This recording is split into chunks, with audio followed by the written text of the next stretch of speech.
미래에 되고자 하는 아주 바람직하고 명확하고 설득력 있는 하나의 문장, 이것을 바로 비전이라고 합니다.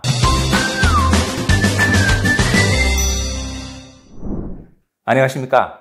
경영의 핵심을 알기 쉽게 설명드리는 이석현의 경영스쿨, 이석현입니다. 오늘은 영화에 대한 얘기로 시작해 보겠습니다. 혹시 화면에 보이는 이 영화를 보신 적이 있으신가요? 1950년대 후반에 나온 영화 10개의 한 장면입니다. 그 뒤로 이집트의 왕자들이라는 영화가 나왔고요. 그리고 최근에는 엑소더스라는 영화로 소개되기도 했습니다. 이 세 영화에 공통적으로 등장하는 인물은 누구일까요? 바로 모세입니다. 이 세 영화에서 가장 드라마틱한 장면은 모세가 이스라엘 민족을 이끌고 둘로 갈라진 홍해를 건너는 장면입니다. 당시 이스라엘 민족은 이집트에서 오랫동안 노예로 억압을 받아왔었고 모세는 하나님으로부터 그들을 해방시키라는 사명을 받게 됩니다. 이때 모세는 이스라엘 민족에서 하나님의 말씀을 믿고 자기와 함께 젖과 꿀이 흐르는 땅, 즉 가나안으로 가자라고 설득을 합니다. 여기서 젖은 농업과 목축업의 번성을 나타내고 있고 꿀은 자원의 풍부함과 달콤한 삶을 비유적으로 표현하기 때문에 당시 이스라엘 사람들에게 쉽게 이해되고 아주 매력적으로 받아들여질 수 있는 이미지를 간략하게 한 문장으로 설명을 하고 있습니다. 현재 노예로 억압받고 있는 이집트에서 이스라엘 민족들아, 나를 따라 젖과 꿀이 흐르는 땅, 저 미래의 가나안으로 가자라고 설득하는 것은 굉장히 쉽고도 설득력 있게 매력적으로 이스라엘 민족들에게 다가갔습니다. 모세의 비전을 통한 리더십은 기업에 있어서도 마찬가지로 적용이 가능합니다. 이것을 바로 비전 경영이라고 하죠.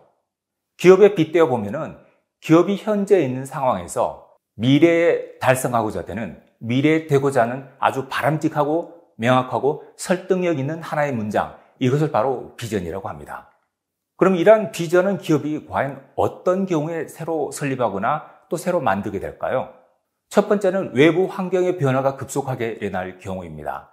새로운 신기술이 드러나거나 아니면 새로운 경제적 활동을 인해서 기업이 성과가 급격하게 떨어질 때 이때는 새로운 비전을 설립하게 되고요. 아니면 또 경기가 호황이라서 회사가 성장을 하거나 사업 영역이 확장될 때 또는 비즈니스 모델이 바뀌게 될 때는 또 새로운 비전을 설립하기도 합니다. 또 어떤 경우는 최고 경영자가 교체가 되거나 1세 경영자에서 2세 경영자로 넘어갈 때 그때 새로 비전을 설립하기도 합니다. 그런데 또 다음으로는 기존에 있던 비전이 구조적으로 부실할 경우, 뒤에서 설명드리겠지만 비전이 갖춰야 될 5가지 요소를 안 갖추고 있으면 분명히 문제가 발생하는데 이런 구조적 부실을 보완하기 위해서도 새로 비전을 만들기도 하죠. 그 다음에 M&A를 할 경우에 새로 또 비전을 만들기도 합니다. 새로 회사가 인수를 당하거나 새로운 회사를 합쳐서 하나의 합병된 회사로 탄생한다면 미래의 지향점, 바람직한 모습을 만드는 비전을 수립하는 건 너무나 당연한 프로세스라고 할 수 있겠습니다. 그러면 이어서 비전의 구성 요소와 프레임워크는 어떻게 되는지에 대해서 설명을 드리도록 하겠습니다. 화면에 보시는 이 부분이 바로 비전을 구성하고 있는 5가지 주요 핵심 구성 요소들입니다. 상단에 있는 것이 미션입니다. 미션은 우리 조직이 존재하는 이유를 나타내는 부분입니다. 예를 들어서 군대가 존재하는 이유는 적군으로부터 나라를 방어하기 위한 것, 국토방위가 군대가 존재한 이유가 됩니다. 비전은 우리들이 미래에 되고 싶은 바람직한 모습입니다. 대한민국의 육군이 현재의 모습에서 앞으로 10년 뒤에 통일된 대한민국, 통일된 조국에서는 압록강과 두만강에서 철책 근무를 하면서 중국과 근무를 하는 그 상황이 대한민국 군대의 미래 비전이 될 수가 있을 것입니다. 세 번째는 미래 방향은 바람직한 모습을 만들긴 만들었는데 과연 우리가 그쪽으로 제대로 나아가고 있는지 또 얼마나 나아가고 있는지를 그 비전 달성 시의 모습은 어떻게 알 수 있을까요? 바로 이것이 바로 전사 목표입니다. 이 전사 목표는 미래 비전 달성 시의 모습과 동시에 그것을 측정할 수 있는 KPI와 목표가 한 세트로 움직이게 됩니다.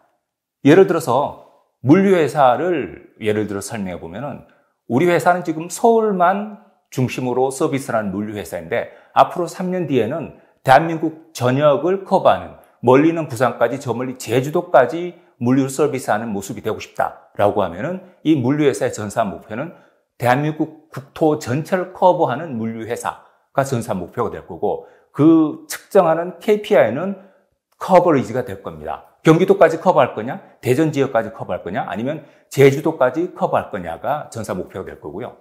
네 번째는 전략입니다. 전략은 앞부분의 비전은 비전 달성할 수 있는 달성됐을 때 모습과 측정 지표를 나타낸다면 전략은 거기에 어떻게 도달할 것인가라는 것입니다. 예를 들어서 앞서서 설명드렸던 이 서울에 베이스를 두고 있는 물류 회사가 부산에 있는 고객한테 물건을 배송을 한다면은 사실은 배송할 수 있는 운송 수단은 여러 가지가 있을 수 있습니다. 물류업계에서 이것을 모델러티라고 얘기를 하는데요. 비행기로 실어서 날 수도 있고, 기차로 실어 날 수도 있고, 또 버스에 있는 그 고속버스 밑에 짐칸을 열고 거기 물건을 실어서 보낼 수도 있고, 트럭으로 보낼 수도 있고, 또 시간이 오래 걸리기도 하겠습니다만 사람의 인편을 통해서 보낼 수도 있습니다. 이것이 바로 전략의 옵션이라고 얘기를 하는 거죠. 문제는 그 회사가 처한 재무적 상황, 그 회사가 가지고 있는 핵심 역량에 따라서 이 5가지 옵션 중에 우리한테 가장 적합한 것이 무엇인가, 또 경쟁사랑 어떻게 차별할 것인가를 그 선택을 해서 집중을 하는 것, 이것이 바로 전략이라고 할 수 있겠습니다. 끝으로는 핵심 가치입니다.